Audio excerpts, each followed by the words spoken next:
Hey! We've got some friends joining me today. The neighborhood cats are here. They've never been this friendly before. Something about filming new videos for Dreams Around the World. They want to be famous, I guess. What are you guys doing?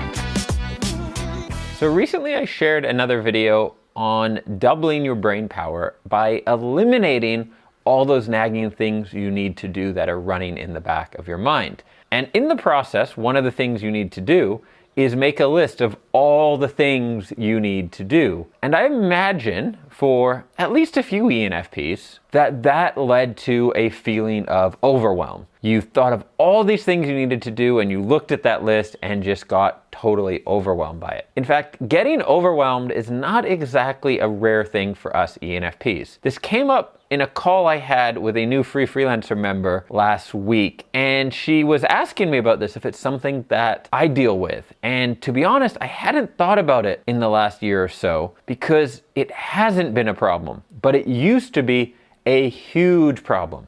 I'm talking 1 to 2 days a week wasted feeling overwhelmed at all the things I needed to do and then ultimately not properly executing on any one thing. It probably slowed down my progress on the business side of my life tremendously. And I'd love to help you avoid the same mistakes I made by sharing some of the things that help me move away from feeling overwhelmed and actually be able to work through all the things I need to do one at a time. So if you are an ENFP, your primary function is called extroverted intuition. And it's all about information gathering and possibilities, thinking about all the things that could be. That means it loves to bounce around, all over the place. We get that, right? It also means that you're really set up to make yourself overwhelmed because your mind is just set up to think about all these different things. So sometimes you'll think about all the things you need to do, but you'll also think about all the things you could do. Making things worse,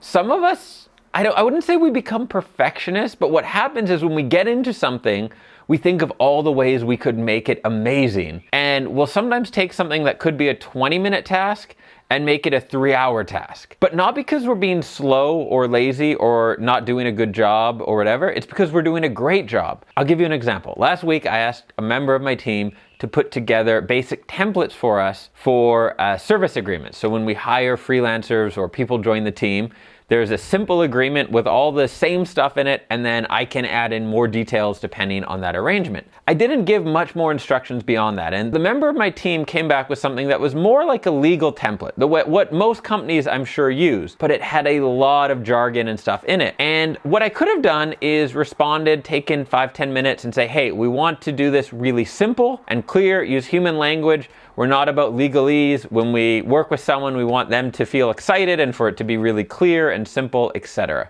I could have done that, but instead I spent like 2-3 hours writing about what our company mission is and how when we start working with someone, they should be excited about it and we should share what we're up to and why we do what we do. And I ended up like basically sending her a book.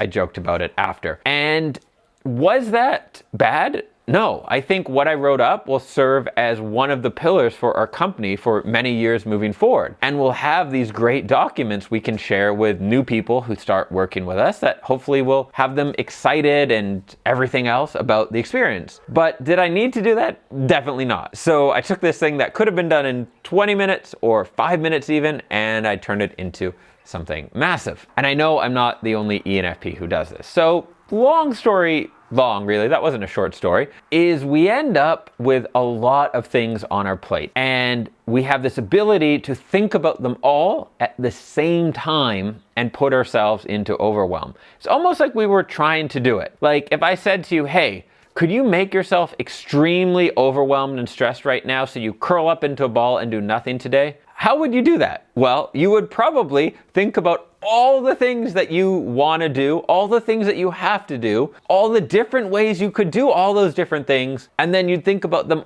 all at once, and then you'd be curled up in a ball in the corner. And unfortunately, that's often the formula we follow. It's like we're trying to overwhelm ourselves. And so we've got to change that. And here are a few of the things that I've done differently that really, really helps with that. The first thing is to get things out of your head and write it down on paper, and to make clear, simple, short lists. So when we're talking about planning a week, the process I'm using right now, and I do change up my process from time to time depending on what I'm working on, I'm using the tiniest notebook I could buy, and each day I write down 2 to 5 things that I want to get down that day.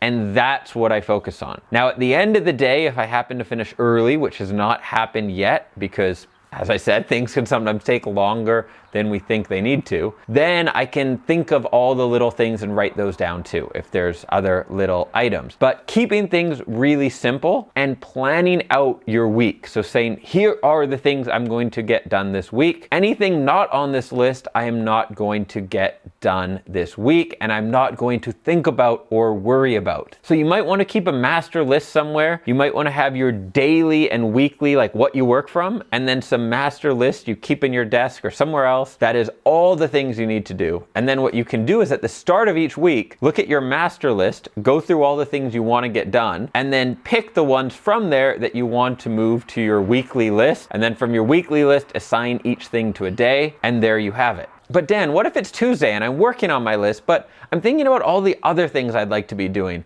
And maybe that there's other things I should be doing instead of the things that I am doing that I wrote down on my list. Well, funny you should ask. That's where tip number 2 comes in. Create multiple personality disorder for yourself. This is something I absolutely love to do. So you create 2 roles for yourself in your own head, and I'm completely serious about this. This is how I've done it for myself. I've made CEO Dan and employee Dan. And I don't even think about this anymore because it's just sort of become built in and habitual. But I used to very consciously think about this, okay? So you have your CEO self. That is the self that makes big decisions, thinks about strategy, thinks about what needs to get done. Then you have your employee self. That's the version of yourself that just executes whatever you've been told to do. And I know not all employees do that. But this employee, you are like a brain dead minion. Your job is to just do what you're told to do, and that's it. And so what you want to do is, let's say on Sunday, you plan out your next week. Then on Monday, you sit down to work, and you might think to yourself, well, I don't know if this is really the right work I should be doing. Well, guess what? You're a minion. You don't get to decide what you should be doing. You're the employee. And you just literally stick to that work and go through it. And if things come up in your head and you think, well, maybe we should be doing this or that or whatever else, cool. Write that down on like scrap paper. Have a separate notebook. Write all this out on it. Not your main planning book, because then you'll confuse that and you'll have way too many things written down in it. So yeah, get that out of your head, write it down, but commit to yourself. During the week, you are going to be the employee, and you will just do the things you decided on doing, one at a time. Now, each night, you should plan the day ahead. I would not suggest going into CEO mode each night and reevaluating everything. Do that maybe once a week or once a month, but try to stick to strategies.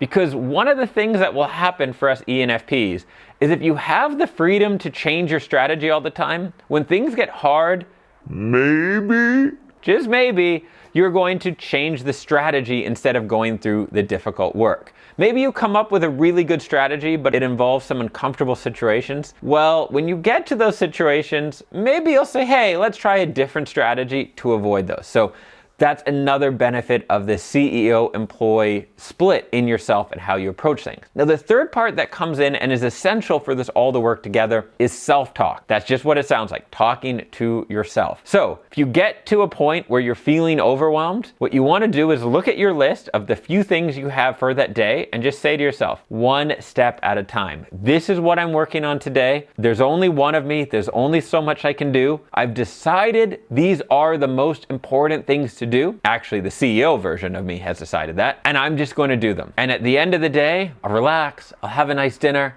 I'll maybe have a glass of wine, and then tomorrow I will fight the good fight again. When you're feeling that overwhelm, just bring yourself back to the list and say, this is what I'm working on. I'm going to work on it one thing at a time. I'm going to chip away at the block or put one foot in front of the other, whatever metaphor works best for you, and just do that during the time. And if you find yourself getting pulled out of that employee mind, just talk to yourself about that. A lot of us have had jobs before. If you had a job, would you, in the middle of the day, just say, hey boss, I don't like to do this. Why don't we change the corporate strategy? This seems dumb to me, or I don't really want to do it. It's not fun. No, you wouldn't do that. You would do the work anyhow, and that's what you have to train yourself to do. And then use the self-talk to bring yourself out of overwhelm and reassure yourself that you just stick on the task and do one thing after another. I promise you this, that if you do that, you will find that you feel calmer, more productive, and at the end of a week, and especially at the end of a month, when you look back, you're going to have got done so much more than you would have otherwise. Now, if you combine this approach with the double your brain power approach, you're probably going to be like quadruply as productive and effective as you would have been the other way. By the way, I don't know if quadruply is a word, but that's okay. It can be now. If you are new to the channel, my name is Dan. This is Dreams Around the World, and my mission here is to help you become the best version of yourself, all while creating the most awesome life possible for you and those you love. Hit the subscribe button and hit the bell. I publish new videos every week, often for ENFPs, so hope to see you in the next one soon. Bye for now. Look at these cats.